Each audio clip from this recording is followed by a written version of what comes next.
வணக்கம். எல்லாருமே விடாமுயற்சி திரைப்படத்தோட டீசர் வந்துட்டு பார்த்துட்டு வந்திருப்பீங்க. அந்த ஒரு டீசரோட ரிவ்யூ வந்துட்டு இன்னைக்கு டீட்டெயிலாக பார்த்துடலாம்.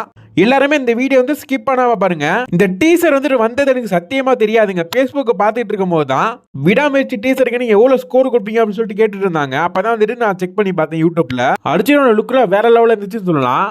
அர்ஜுன் அவர்களுடைய மூஞ்சை காட்டுறதுக்கு முன்னாடி நம்ம வந்து கண்டுபிடிச்சிட்டோம் இவர் வந்து அர்ஜுன் சொல்லிட்டு. இந்த டீசர்ல அஜித் குமாரோட என்ட்ரி வந்து எப்படி இருந்துச்சு அப்படின்னா, கார்ல இருந்து ஒரு டோர் வந்து திறக்கிறாங்க. அப்போ வந்து அஜித்தோட மூஞ்சி வந்து காட்டுறாங்க. வேற லெவலில் இருந்துச்சுன்னு சொல்லலாம். இந்த ஒரு டீசர்ல வரக்கூடிய சீன்லாம் வந்து இன்ச் பை இன்ச்சா வேற லெவலில் இருந்துச்சுன்னு சொல்லலாம். அப்புறம் கடைசியில் எல்லாரும் சொல்ற மாதிரி கடவுளே அஜித்தே அப்படிங்கிற மாதிரி கடைசியில் வந்துட்டு வருதுன்னு சொன்னாங்க. நானும் வந்து நம்பலாம். அப்படி ஒன்றும் வரவே இல்லையான்னு சொல்லிட்டு மெதுவாக செக் பண்ணி பார்க்கும்போது தான் எனக்கு வந்துட்டு தெரிஞ்சிச்சுன்னு சொல்லலாம். அனிருத் அவர்களே, நீங்க நேராகவே இந்த ஒரு வார்த்தையை வச்சிருக்கலாம். இன்னும் ட்ரெண்டிங் ஆகிருக்கும் இந்த டீசர் வந்துட்டு. மொத்தத்தில் இந்த டீசர் வந்து எப்படி இருக்குன்னு கேட்டீங்கன்னா சூப்பராகவே இருக்குன்னு சொல்லலாம். பொங்கலுக்கு 2 திரைப்படம் வந்துட்டு வரப்போகுது அஜித்தோட திரைப்படம். இதுக்கு நம்ம வருத்தப்படுறதா இல்ல சந்தோஷப்படுறதா அப்படின்னு சொல்லிட்டு நமக்கு வந்து சரியா தெரியல.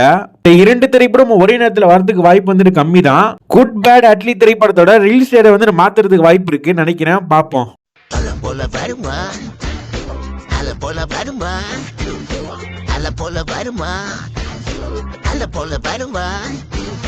நடையில் முறையில் சதையில் பொடியில் தொலைசதியில் தலை வெட்டி முழுப்பதில் தலை போல வருவான்.